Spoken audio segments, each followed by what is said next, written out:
बिस्मिल्लाहिर्रहमानिर्रहीम। आज हम अपने अकाउंटिंग के कोर्स का पहला चैप्टर शुरू करने जा रहे हैं, जो है इंट्रोडक्शन टू अकाउंटिंग। इसमें हम बुनियादी चीज़ें ही पढ़ेंगे। इंट्रोडक्टरी चैप्टर है एक। इसमें हम need and importance of accounting देखेंगे और हम देखेंगे accounting a business language, book keeping क्या होती है, बुक कीपिंग और अकाउंटिंग में डिफरेंस क्या है, अकाउंटिंग एंड अकाउंटेंसी में क्या डिफरेंस है, what are the different branches of accounting, what are the objectives of accounting, and finally we will discuss important accounting terms and concepts. तो हम इसे शुरू करते हैं। बेसिकली हम अकाउंटिंग क्यों करते हैं? जैसा कि आपने देखा होगा, इस दुनिया में नीड्स बहुत ज़्यादा होती हैं जबकि रिसोर्सेज बहुत कम होते हैं। तो इंसान चाहता तो है अपनी सारी नीड्स को सेटिस्फाई करे, लेकिन ऐसा नहीं कर सकता। इसी तरह बिजनेसेस के लिए भी ये हकीकत है कि रिसोर्सेज बहुत कम होते हैं और वो चाहते तो हैं कि प्रॉफिट ज़्यादा अर्न किया जाए, लेकिन उनके पास रिसोर्सेज बहुत कम होते हैं। तो इन सब चीज़ों को मद्देनज़र रखते हुए एक रिकॉर्ड बनाया जाता है कि ताकि हम रिसोर्सेज को मैक्सिमम एक्सटेंट तक यूज़ कर सकें।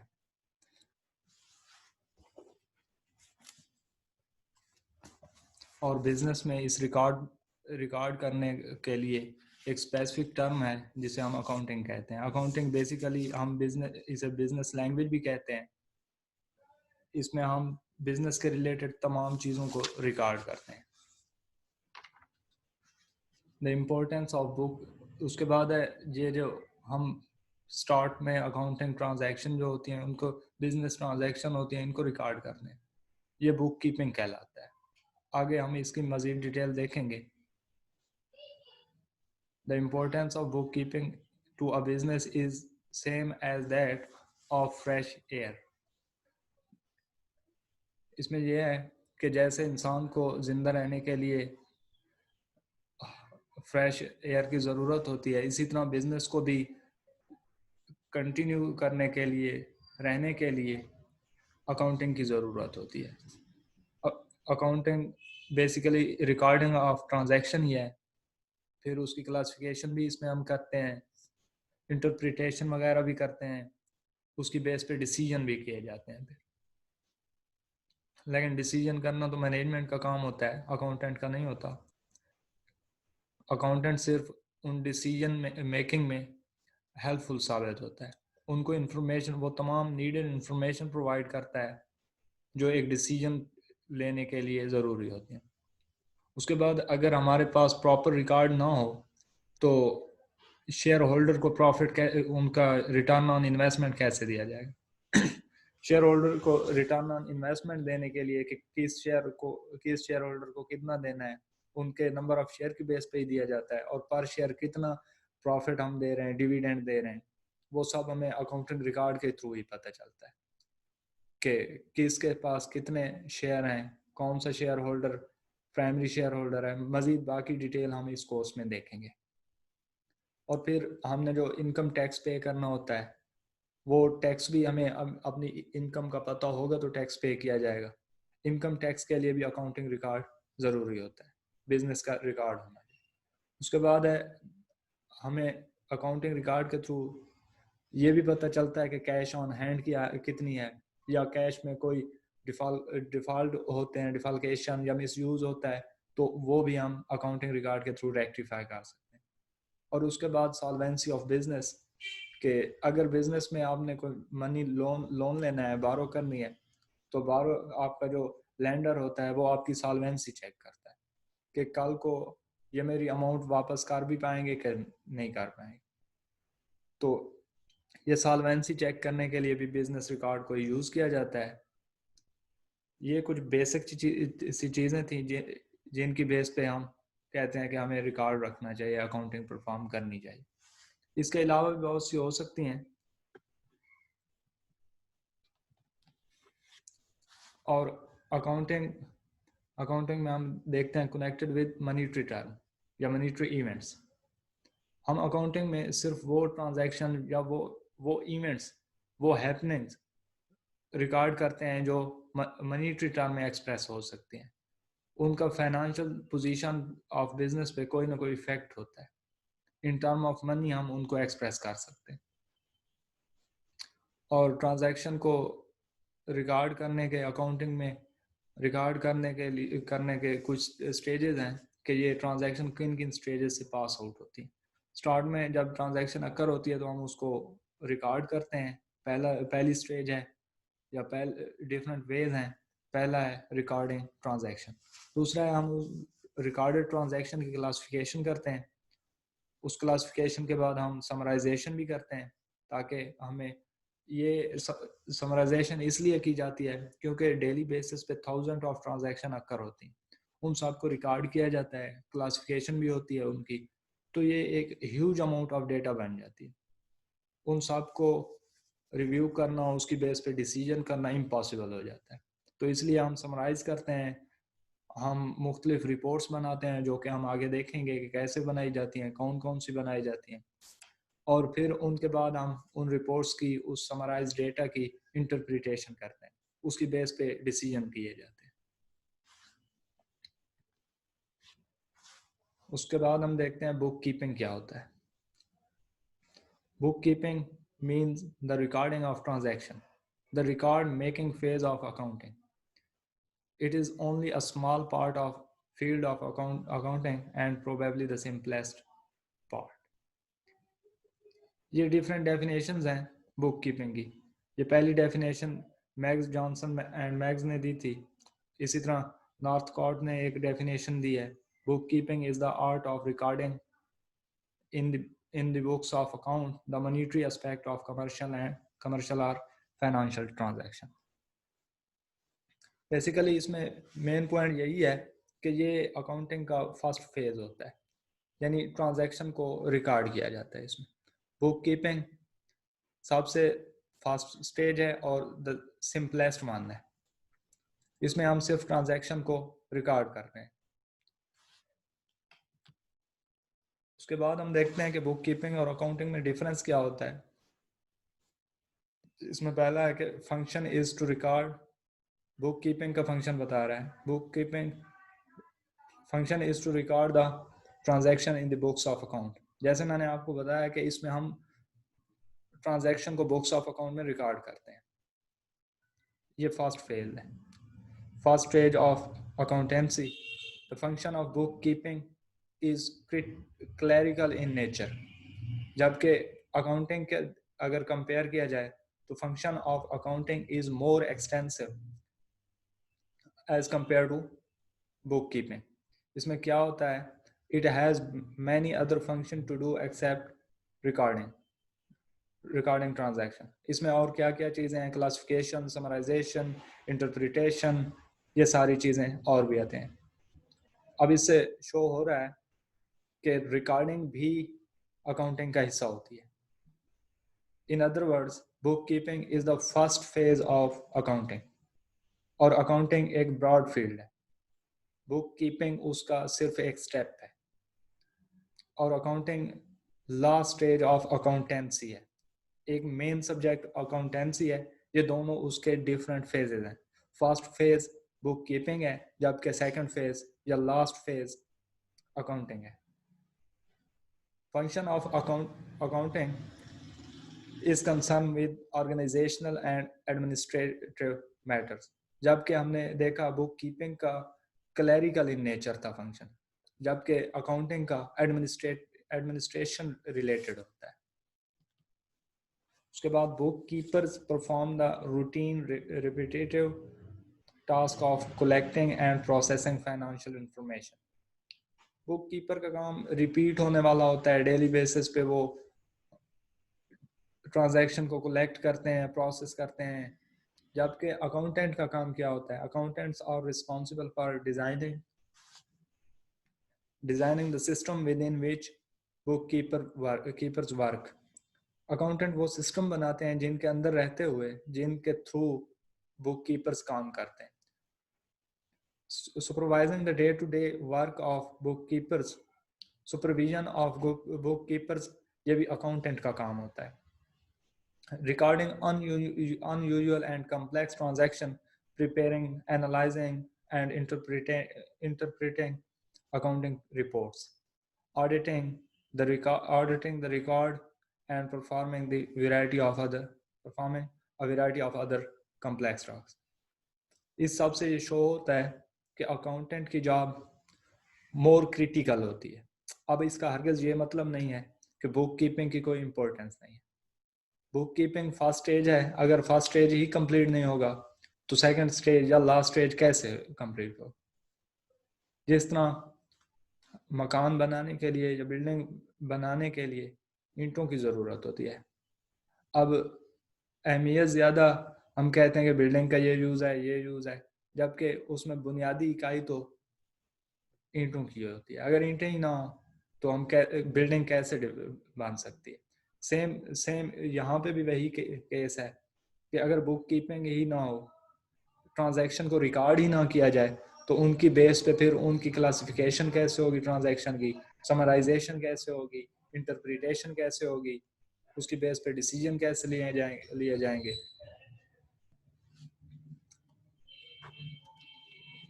उसके बाद अकाउंटेंसी और अकाउंटिंग में क्या फ़र्क होता है. जैसे मैंने आपको बताया, अकाउंटेंसी एक मेन सब्जेक्ट है और अकाउंटिंग उसकी एक ब्रांच है. ये उसका एक फेज है. The scope of accountancy is far wide as compared to accounting. जबकि अकाउंटिंग का स्कोप बनिस्बत अकाउंटेंसी के नैरो होता है. और अकाउंटेंसी में है कि it include book keeping, accounting, costing, editing and taxation. Accounting accountancy के अंदर ही आ जाती है. और अकाउंटिंग का है कि it include recording, classifying, summarizing and interpreting transactions. उसके बाद हम देखते हैं what are the different branches of accounting. Basically there are 3 branches of accounting: financial accounting, cost accounting and managerial accounting. What is financial accounting? The purpose of financial accounting is to ascertain the true result of the business.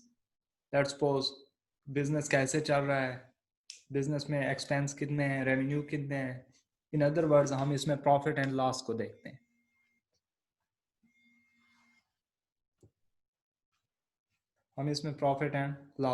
हैं. उसके बाद है provide general purpose reports. Financial accounting में general purpose reports ही बनाई जाती हैं. इसके different user होते हैं. क्रेडिटर भी यूज़ करते हैं रिपोर्ट्स को. ये सारी चीज़ें हम आगे देखेंगे. मैनेजमेंट खुद भी यूज़ करती है. ये जनरल पर्पस होती हैं. यानी एक बार रिपोर्ट्स बनाई गई, उन्हीं रिपोर्ट्स को शेयर होल्डर यूज़ कर रहे हैं, क्रेडिटर यूज़ कर रहे हैं, मैनेजमेंट खुद यूज़ कर रही है, बाकी पब्लिक यूज़ करती है. पब्लिक क्वालिटी वगैरह के बारे में या सोशल रिस्पॉन्सिबिलिटी वगैरह के लिए पब्लिक भी उनको यूज़ करती है. उसके अलावा use by different parties interested in, ये उन पार्टीज, फाइनेंशियल अकाउंटिंग उन पार्टीज से यूज़ की जाती है जो एक्टिवली इंगेज तो नहीं होते बिजनेस में, डे बाय डे ऑपरेशन में एक्टिवली इंगेज नहीं होते, बट उनका कंसर्न होता है. वो ऑर्गेनाइजेशन को इफेक्ट करते भी हैं और उनसे इफेक्ट होते भी हैं organization. Let's suppose shareholder के डिसीजन ऑर्गेनाइजेशन को अफेक्ट करते हैं और इसी तरह ऑर्गेनाइजेशन के डिसीजन शेयर होल्डर को भी अफेक्ट करते हैं. जैसे उनको डिविडेंड मिलना होता है, ऑर्गेनाइजेशन का ही डिसीजन होता है कि कितना डिविडेंड पे करना है, इस बार करना भी है या नहीं करना. उसके बाद है second type, cost accounting. The main objective is to determine cost of goods manufacture और प्रोड्यूस. ये बेसिकली मैन्युफैक्चरिंग कंसर्न के लिए बनाई जाती है. इसमें हम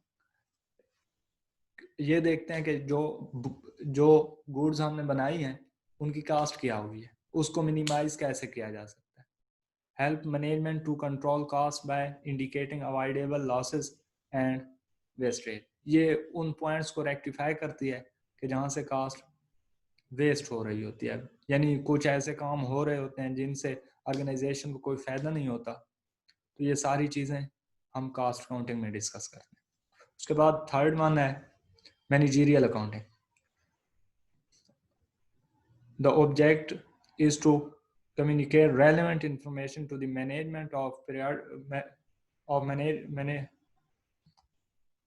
management, ये शायद गलत लिखा गया है, information to the management periodically to enable them to make suitable decisions।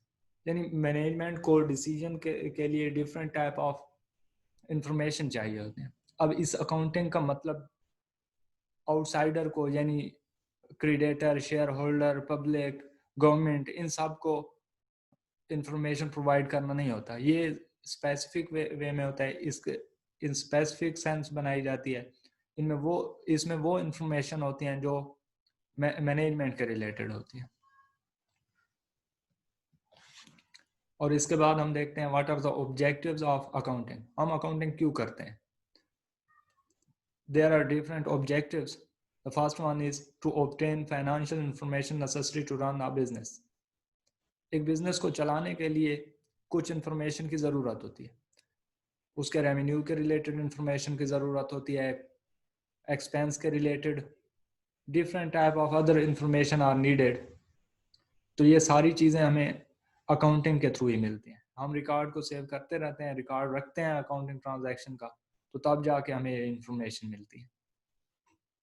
The second one is in case of borrowing money, हम अकाउंटिंग को यूज़ करते हैं। यानी दूसरा इसका ऑब्जेक्टिव होता है कि अगर हमने मनी लोन लेना है, किसी बैंक से लोन लेना हो या वैसे डिबेंचर के थ्रू लेना हो, ज़्यादातर इंस्टीट्यूशनल लोन में हमें सॉल्वेंसी को डिक्लेयर करना होता है।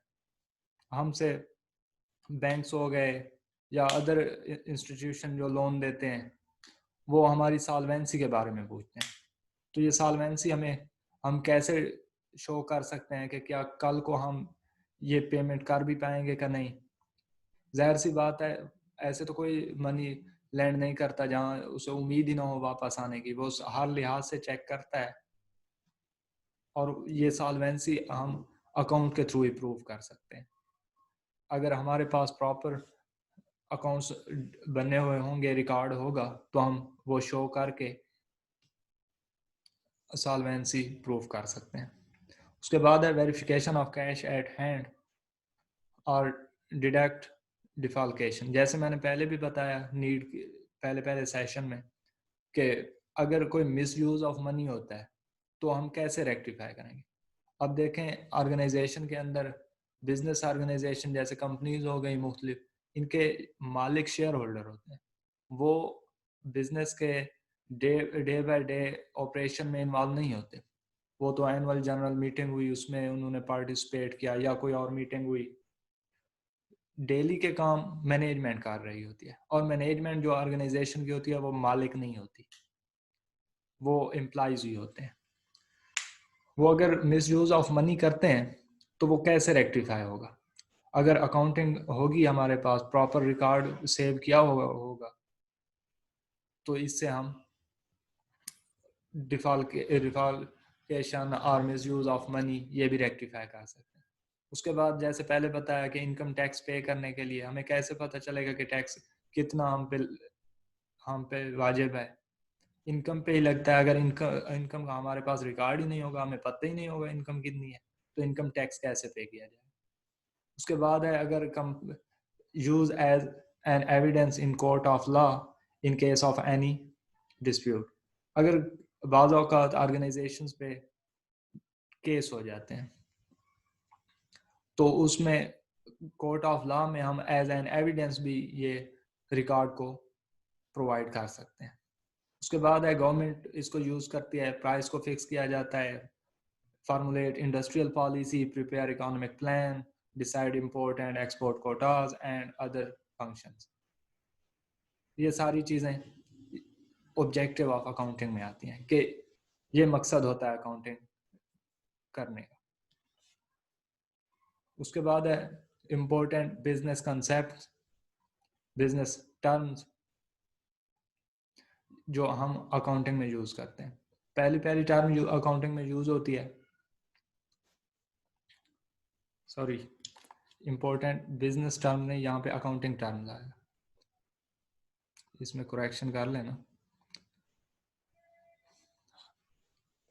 पहली टर्म है business entity. The entity or organization is regarded as separate from its owner or owners. The entity owns its own property and has its own debts. Business को हम इस ऑर्गेनाइजेशन को अपने मालकान से, उसके मालिक से अलग कंसीडर करते हैं कि ये एक उससे अपने मालिक से अलग एंटिटी है, शख्सियत है, हम उसको सेपरेट कंसीडर करते हैं। और ये जो अकाउंटिंग की जाती है हम बिजनेस के लिए करते हैं, ना कि बिजनेस के मालिक के लिए करते हैं। मालिक एक अलग होता है। अगर लेट्स सपोज मालिक पर्सनल यूज के लिए कोई फर्नीचर परचेज करता है तो वो अकाउंटिंग हम बिजनेस की अकाउंटिंग में उसको कंसीडर नहीं करेंगे।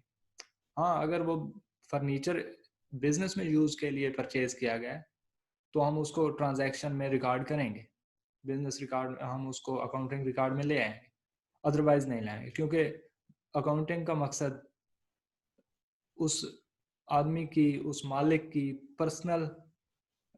पर्सनल रिकॉर्ड बनाना नहीं होता, बल्कि उस एंटिटी का, उस बिजनेस का जो कि अपने मालिक से अलग है, उसका रिकॉर्ड रखना होता है।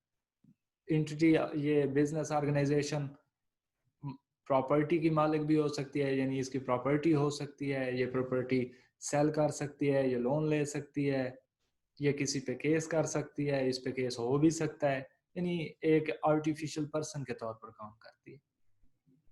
उसके बाद हम बिजनेस एंटिटी है, इससे रिलेटेड एक और चीज है कि बिजनेस के टाइप्स कितनी होती हैं, बिजनेस कंसर्न की कितनी टाइप्स होती हैं। Basically there are 3 types of business concern. The first one is service concern. Service concern में सर्विसेज दी जाती हैं, जैसे आप बैंक में देखें सर्विसेज दी जाती हैं, इंश्योरेंस इंस्टीट्यूशन देख लें उनमें सर्विसेज दी जाती हैं, ये सारी सर्विसेज का कंसर्न कहलाती हैं। उसके बाद है मैन्युफैक्चरिंग कंसर्न। मैन्युफैक्चरिंग कंसर्न में चीज़ें बनाई जाती हैं, लेट्स सपोज शुगर मिल्स हो गई, कॉटन की मिल्स हो गई जिनमें धागा बन रहा होता है या कपड़ा बन रहा होता है, उनमें हम मैन्युफैक्चरिंग करते हैं, सीमेंट बना रहे होते हैं, वो सारी मैन्युफैक्चरिंग कंसर्न। सर्विसेज कंसर्न में intangible services, intangible goods provide की जाते हैं, जबकि मैन्युफैक्चरिंग कंसर्न में टेंजिबल गुड्स प्रोड्यूस की जाती हैं। और third one is trading concern. इसमें बनी बनाई चीज़ें परचेज की जाती हैं, खुद नहीं बनाई जाती बल्कि परचेज की जाती हैं और आगे सेल कर दी जाती हैं। इसकी एग्जांपल हो सकती है ये रिटेलर जो होते हैं, होलसेलर होते हैं, या फिर अमेज़ोन इसकी एग्जांपल हो सकती है, अलीबाबा हो सकती है। वो बनी बनाई चीज़ें लेते हैं, आगे सेल कर देते हैं। बनी बनाई चीज़ें ली, अपनी सर्विसेज साथ ऐड की और प्रॉफिट पे सेल कर दी, खुद नहीं बनाते। ये सर्विसेज कंसर्न में जो प्रोडक्ट प्रोड्यूस किया जाता है वो सर्विस होता है, इनटेंजिबल होता है। मैन्युफैक्चरिंग कंसर्न में टेंजिबल होता है, यानी जैसे शुगर हो गई। इसी तरह ट्रेडिंग कंसर्न में गुड्स तो फिजिकल ही होती हैं, टेंजिबल ही होती हैं, लेकिन वो खुद नहीं बनाई जाती, बनी बनाई चीजें परचेज की जाती हैं और उनको आगे सेल कर दिया जाता है। इसके बाद हम देखते हैं different forms of business organizations. Business organization की तीन टाइप्स होते हैं। The first one is sole proprietorship. Sole proprietorship ये होती है जैसे जिसे हम कहते हैं वन मैन बिजनेस। एक ही मालिक होता है, वही उसके सारे मैनेजमेंट कर रहा होता है, सारे अफेयर्स को डील कर रहा होता है, उसको हम सोल प्रोप्राइटरशिप कहते हैं। इसमें अनलिमिटेड लायबिलिटी होती है। ये आगे कंसेप्ट हम पढ़ेंगे कि लायबिलिटी क्या होती है और डिफरेंट फॉर्म्स ऑफ बिजनेसेस में इनका क्या रोल होता है। उसके बाद है पार्टनरशिप। दो या दो से ज्यादा लोग मिलते हैं और एक बिजनेस करते हैं। मिनिमम 2 होता है, इसमें मैक्सिमम 20 होता है। और अगर हम बैंकिंग सेक्टर में देखें तो वहाँ पे मिनिमम 2 होते हैं और मैक्सिमम 10 होते हैं, 2 to 10। इसमें भी अनलिमिटेड लायबिलिटी होती है। उसके बाद है third form is joint stock company. हम इसको जॉइंट स्टॉक कॉरपोरेशन भी बोलते हैं। ये ब्रिटिश और अमेरिकन का डिफरेंस है। अमेरिकन कंपनी कॉरपोरेशन बोलते हैं और ब्रिटिश कंपनी बोलते हैं। इसमें मिनिमम 5 लोग होते हैं और maximum in case of private companies 50 होता है, और इन केस ऑफ पब्लिक कंपनीज ये I2B में पढ़ाया जाता है। वैसे मैं बता देता हूँ कि 2 किस्म की कंपनीज होती हैं, एक प्राइवेट और एक पब्लिक कंपनीज। प्राइवेट कंपनीज दोस्त मिलके बना लेते हैं, मिनिमम इसमें 5 होने चाहिए और ये बाय लॉ रिक्वायरमेंट है। और पाकिस्तान में इसे 1984 एक्ट है वो गवर्न करता है। पहले ये था, अब शायद 2017 है। और प्राइवेट कंपनीज में मिनिमम 5 मेंबर होने चाहिए और मैक्सिमम 50 होने चाहिए। जबकि पब्लिक कंपनीज में उनके शेयर ट्रेड होते हैं ये स्टॉक एक्सचेंज में। प्राइवेट कंपनीज के शेयर ट्रेड नहीं होते, और पब्लिक कंसर्न के या पब्लिक कंपनीज के शेयर ट्रेड भी हो रहे होते हैं। उसमें मिनिमम 5 मेंबर होते हैं और मैक्सिमम पे 50 वाली लिमिट नहीं होती। यहाँ पे 50 से ज़्यादा भी हो सकते हैं, हज़ारों हो सकते हैं।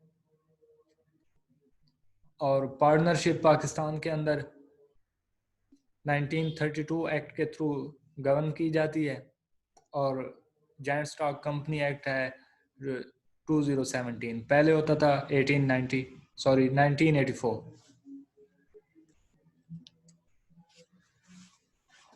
उसके बाद दूसरी टर्म हम देखते हैं, गुड्स और मर्केंडाइज, या इसको मर्चेंडाइज भी बोलते हैं। इसमें यह होता है कि बिजनेस में जो भी चीज़ लेट्स सपोज आप बना रहे हैं, जो आपने सेल करनी है। अगर आपकी मैन्युफैक्चरिंग कंसर्न है तो आप खुद मैन्युफैक्चर कर रहे हैं और उसको सेल करते हैं। और अगर आपकी ट्रेडिंग कंसर्न है तो उसमें आप बाय करते हैं और आगे सेल कर देते हैं।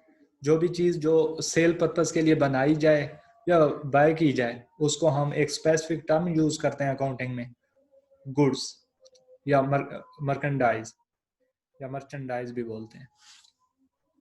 ये स्पेसिफिक टर्म होती है कि वो उन चीज़ों को कहा जाता है जो हम रीसेल पर्पस के लिए, in case of trading concern, and sale purpose in case of manufacturing concern, sale purpose के लिए लेते हैं। उसके बाद है परचेजेस। कोई भी चीज़ जो आपने आगे सेल करनी है, वो आपने बाय की है, तो हम ये नहीं कहते बिजनेस में कि हमने गुड्स बाय की हैं, बस इतना कह देते हैं। एक स्पेसिफिक टर्म यूज होती है कि हमने परचेजेस की हैं। अब एक फर्नीचर डीलर है जो फर्नीचर सेल करता है, ट्रेडिंग कंसर्न है, उसकी बना बनाया फर्नीचर लेता है और आगे सेल कर देता है। अगर वो फर्नीचर बाय करता है तो हम ये नहीं कहेंगे कि उसने फर्नीचर ही बाय किया है, हम कहेंगे कि परचेजेस हुई। इसका अंडरस्टूड होता है कि उसने फर्नीचर ही बाय। हाँ, अलबत्ता उसने अगर वो फर्नीचर खुद यूज के लिए लिया है तो हम फिर मेंशन करेंगे कि उसने फर्नीचर परचेज किया। अगर वो रीसेल पर्पस के लिए परचेज किया गया है तो उसको हम परचेज